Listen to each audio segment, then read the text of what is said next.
this is what we're going to be talking about today. I'm really excited to actually talk about it because I nerd out on this stuff all the time. A little background on me, because you forget, you know, the cool stuff that you do until sometimes you have to tell someone else what you've done. My career actually started in the military. If you look at my LinkedIn profile, and these are some of the programs I've worked on. For example, intercontinental ballistic missile defense for the DDG 51 Flight 3 destroyer class ships. That's the top left. I've worked on avionics equipment for the Air Force, specifically the Blue Force Tracker, BFT. You see that in the top right. Basically, that's to make sure you don't blow up people who are your friendlies. You want to do what is called IFF, the identification of friend or foe. I've worked on recapitalization of entire aircraft classes. In this case, it was a trainer aircraft for the military. And then bottom right, I've worked on putting a constellation of satellites in space called the MUOS. It's ultra high frequency band thing.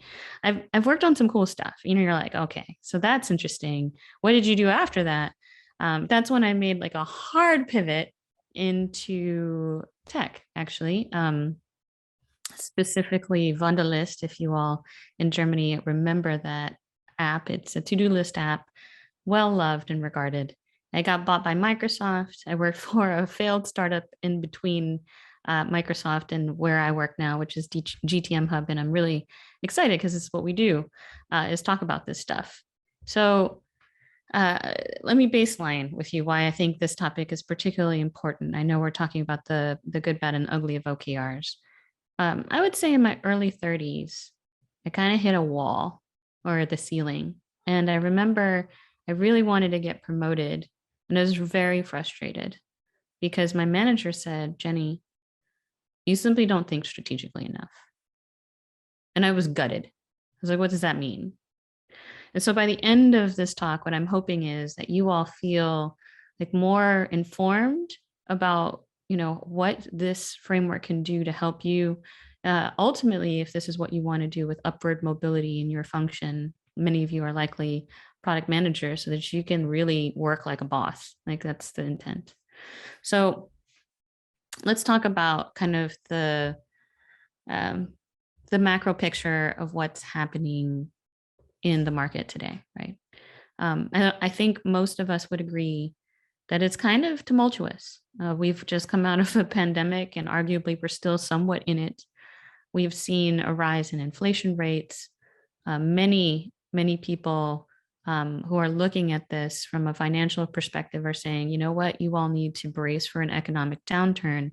And we're seeing responses from major companies like Amazon, Walmart, Microsoft.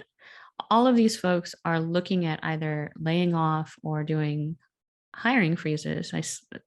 Specifically here in Berlin, like Klarna announced a round of layoffs. It's kind of a scary time. And so what I would argue is, like, the Business Agility Institute says, like, we need to be able to get ourselves together so that we can be resilient and anticipating whatever the future might bring. And as product people, like, that's what you're thinking about all the time is, what is that future? How can we make it brighter, specifically for our customers? And so I leave you with this. You can check out the video. It's the Apple Knowledge Navigator. I think this is a good starting point to kind of ground us. At the time, the team decided to create a vision of what they thought the future of Apple would look like, specifically for its users. And the design team produced this video to showcase what that might be. What's interesting is 6 years prior to the internet even existing, they imagined that there would be such a thing as an internet. They imagined that there would be a personal assistant like a Siri. And none of this actually had been created. They just imagined what that future would be like. And so that's where we start, right? Before we even talk about OKRs, you start with this idea of what the future would be like. and how your users' lives will change because of the ideas that you are embedding in that story arc. Now, fast forward to today, many of us either own these or have seen them. Hugh Dubberly had the idea, this vision that eventually would come to fruition in the form of the iPad. And I think that's so fascinating to me. And this is what really draws us together as product people, I think. You start with this idea of what the future could look like and what your users' lives will be like because you exist. I had the great privilege, and I think Anya mentioned it, of interviewing the former VP of Netflix, Gibson Biddle, on my podcast. And I'll share with you what he thinks once you've got that vision down, where you go next. Naturally, you would need a product strategy. That's what you want to be able to accomplish, right, with your product. You need to hopefully use the scientific method, applying it to your product strategy, so that you can do what he calls consumer science, that you can really understand the behaviors of consumers so that you can create better experiences for them. And then lastly, and this is really key, in order for OKRs to work, is to make sure that you maintain that company culture. That is to say, the value, skills, and behaviors that you expect of everyone who works there. When we talk about strategy at the holistic level, apart from product, I think this covers corporate level strategy as well as business unit level or functional level strategy. What do we actually mean? Well, if you talk to our COO here at Gtmhub, we actually gave a talk once to the COO forum in the United States to a bunch of COOs. It's really about the analysis, the concepts, policies, your guidelines that collectively enable the business to respond to either challenges or opportunities in the market. The part that we're probably most familiar with is this execution layer. It's the integrated and coherent sets of actions or activities that all of the teams are focused on day in and day out, hopefully that can bridge between that strategy execution. And therein lies the challenge. You have this beautiful set of ideas of what the future might look like for the users. You have kind of a plan, and at the strategic level for a product, it's hopefully you have one. And then you're supposed to do a bunch of stuff. Well, how do you bridge that strategy execution gap? And that's what really keeps a lot of senior leaders up at night, is, are people actually working on the right stuff that helps to reach the strategy that we have set out to do? Just to kind of back up into like what a strategy might look like, or a framework for that, Gibson came up with a really lovely one. If you've watched the show Glee, I think that's where he got it from. But the idea for them, if you're familiar with their product, is the first thing they needed to do was get big on DVDs. And then they decided, okay, we're going to lead in streaming services, which is what we know of them today. And then we've got to figure out how to expand. And so they thought about how to expand across various territories. And you'll see offerings and different selections and different geographies. And then lastly, how do you expand some more? And if you've looked at some of their recent activity, it's around expanding into gaming. They think that there's a future there. At least they're testing out that idea. And I think that's fascinating. So if you're like, how do I come up with a product strategy? It's, what are you going to get big on? What are you going to lead in? How are you going to expand that once you found that fit? And then how do you expand further into that idea of your hopefully product vision, which you should have? We hear a lot about North Star metrics. Again, we're not getting into OKRs. This is just laying the groundwork to get us there. At Netflix, it really was about improving retention. That was their focus, because they realized that they could derive a lot of customer and shareholder value if they were hyper-focused on that. Now, here's the thing. I think all of us would agree, in the same way we would think about, let's say, customer satisfaction. It's super crazy hard to move that. It's hard to test for it with any kind of statistical meaning or difference. And so you need to figure out ways on how to improve that with things that you can control or have some active management on. And so he proposed this idea, this thing called SMT, in this case, strategy, tactic, metrics. But basically, like, how are you going to delight your customers? What tactics? This would be our roadmap if you think about it that way. And then what metrics are you using to validate whether or not your strategy is successful? What's cool, and you probably know about this too, is if you piece this together, I'm like, okay, great. Netflix probably has a lot of different teams. They call them swim lanes. You probably heard them as tribes and stuff. Each of the teams had a product leader. They had a pod of the requisite engineering, design, and data partners. They were supposed to move a particular metric, and each team had their own set of strategies, tactics, and hypotheses. I would suggest that the way to stack this up is to think through, okay, the North Star is that we want to improve customer retention. Great. Then we need to figure out what our overall product strategy and perhaps the tactics and metrics we're going to engage in at that level. And then each of those, what they called pods, you might call tribes or something else, like what is the articulation of your level of in this case, personalization strategy, and how you're going to map to that. The point is to be able to align the organization around learning, right? And let's distinguish what we mean by what we're learning on. And if we're talking about being an insights or data-driven organization, it really is looking at metrics where quantifiable measures about how we're doing in terms of our process. Then KPIs are about how effectively a company is at achieving its core business objectives. And then OKRs are a nice complement where it's a framework that crosses every level of the business, up, down, and across, so that you can define measurable goals and track against those outcomes. But before you can get into that stuff, like you actually have to have a good team to support that. You need to be able to understand the motivations of that team. That would be in point one here. Some people are motivated by money, others by the just challenge of their work, others by what researchers have grouped as the community or love around a common idea. The second is, how do you even continue to grow that team? Well, you're hopefully looking for skills or potential, or maybe some people might call this culture fit. And then here's the last bit. And this is the part where there's a great divergence in how organizations work.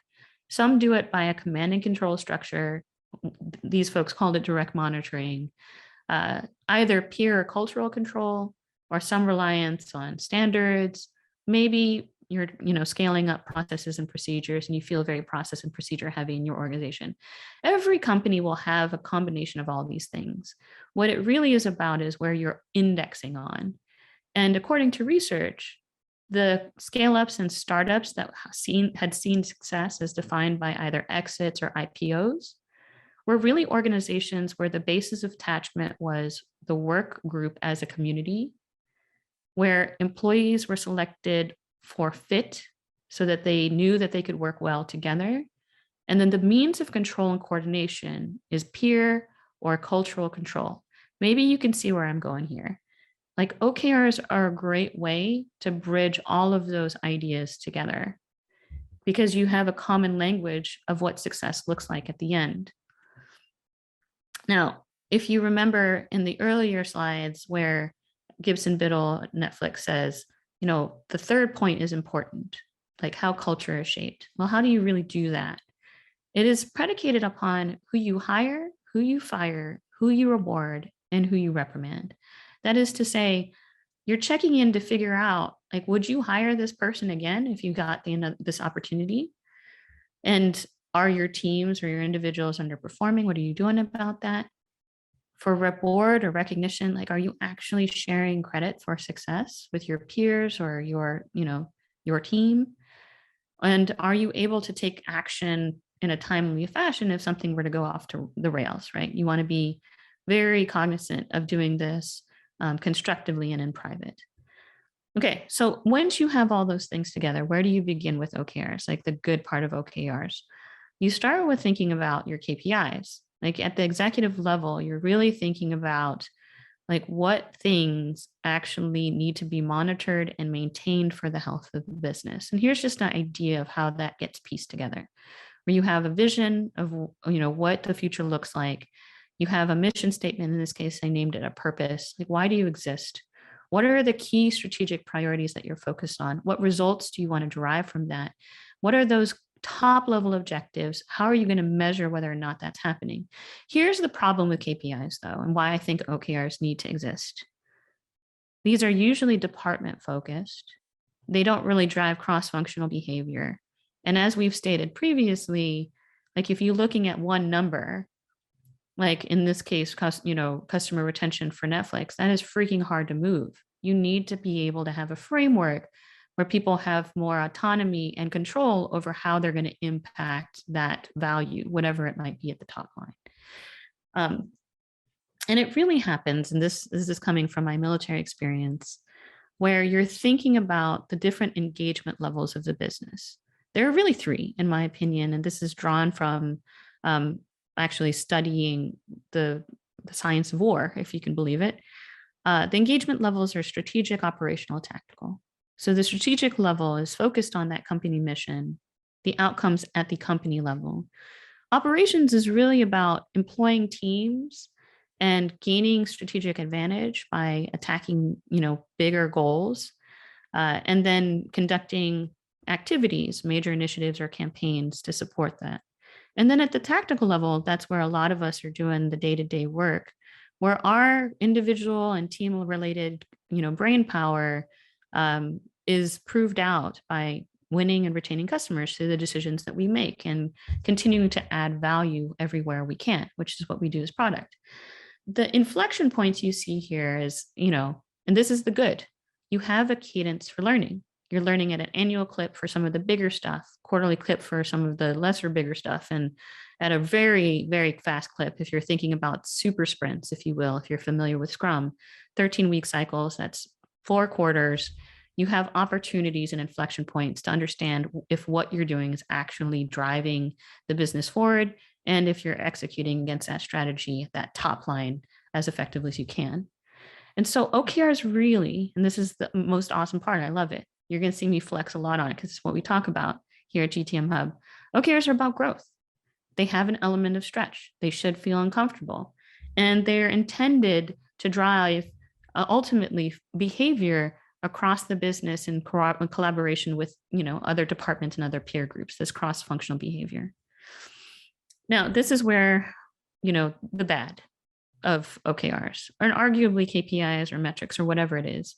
You have to balance what you measure.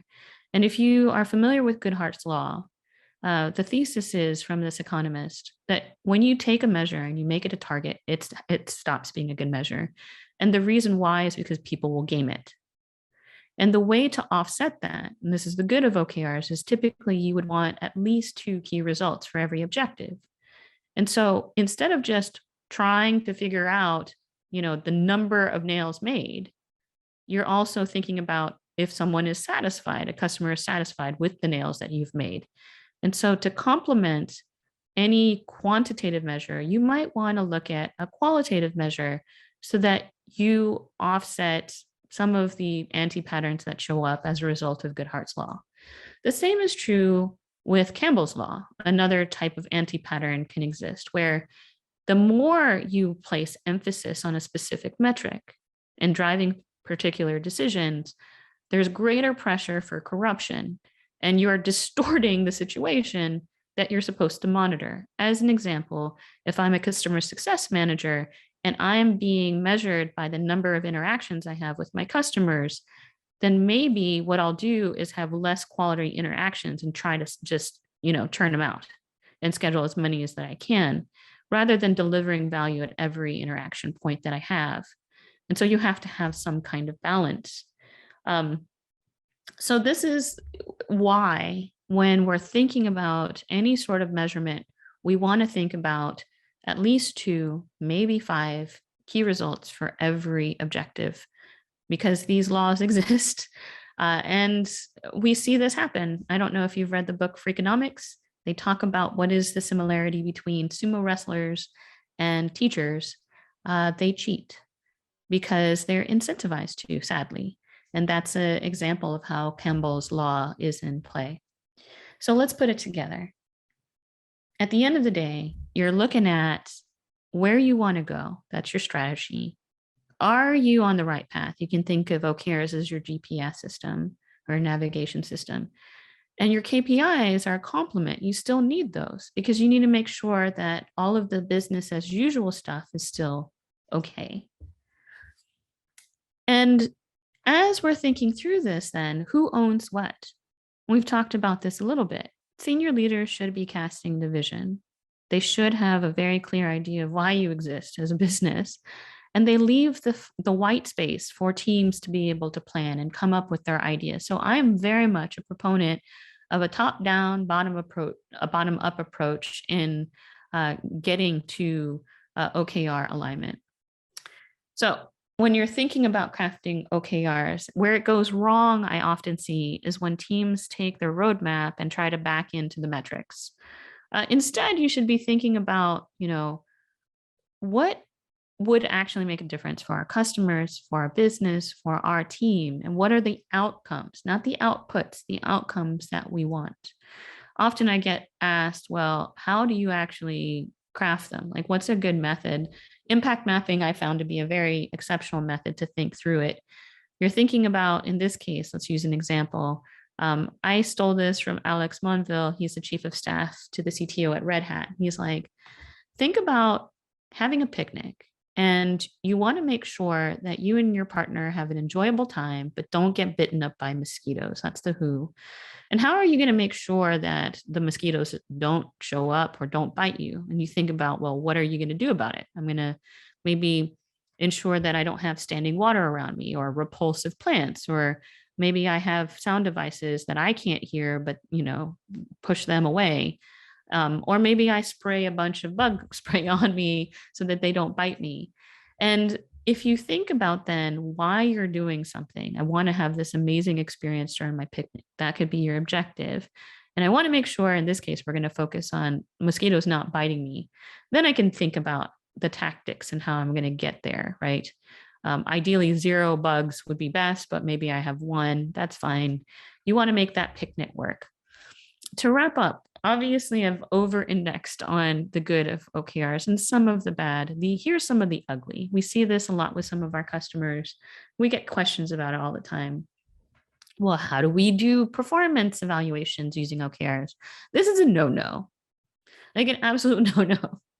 Conducting performance reviews based on whether or not you're achieving your OKRs is probably not a good place to start. This would be managed by objectives, and your teams are going to likely sandbag. That is, they're going to, again, try to figure out and game the system and maybe not take as big a risk or experiment as much, which just stifles innovation, honestly. So don't tie it together. If you want it to be an input into the performance evaluation process, perhaps do so, but for personal OKRs, maybe, if that's how you want to do it, and behaviors that you want to ensure are being modeled correctly. Like, that's one way to think about it. So inputs rather than a direct tie. Number 2, I got this question actually asked yesterday on a webinar. Like, your OKRs really should not be a reinterpretation of your roadmap. This is not about a different means to do control or monitoring. Like, you really should be thinking about if it helps outcomes and key results. I took that from Alan Kelly, who's written a book on agility and OKRs. Like, if that helps you, think about what outcomes you want to achieve and how are you going to measure whether or not you've gotten there. The third would be, this cascading thing you've probably read about. OKRs don't cascade. It would take forever to do it anyway. They align. This is an opportunity for teams to have a strategic view on the business, to align to those parent level OKRs, to work out interdependencies on their own. Like, the fourth thing I would say is, like, you're just not trusting your people. That's not great to begin with, but really, if you want to cultivate trust, you need to be able to have clear direction. Like, be transparent about what the business needs to do, where it needs to go. Give people the means to get what they need so that they can do what you've asked them to do and get out of their way. It's like that simple, but it's crazy hard, I realize, for some businesses. The fifth is don't do too much, especially not in the beginning, right?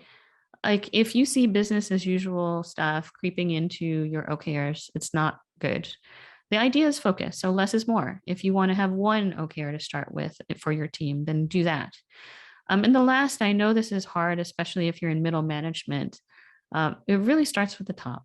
Like, if you don't have senior leadership or executive sponsorship, it's going to be really hard to sell it unless you're able to prove out that your team can perform and, outperform what is you kind of expect for yourself. Like that's a way to prove it out to executive sponsorship if they're not bought into the idea. But ideally, it should start from the top because they're the ones who are setting the direction. They're the ones who are setting out the strategic goals, the strategic vision. Where are we going to be in 2, 3, 5, 6, 10 years time? They set the tone. And without that context, I think it's very difficult to get a strategy execution going because you don't have the higher level idea of what needs to happen. You might be attaching yourself to something that frankly the business doesn't care about, and then you get unfunded and it's just a terrible exercise. So as much as you can, see if you can seek executive or senior leadership to sponsor the activities and set the example and tone for the rest of the organization.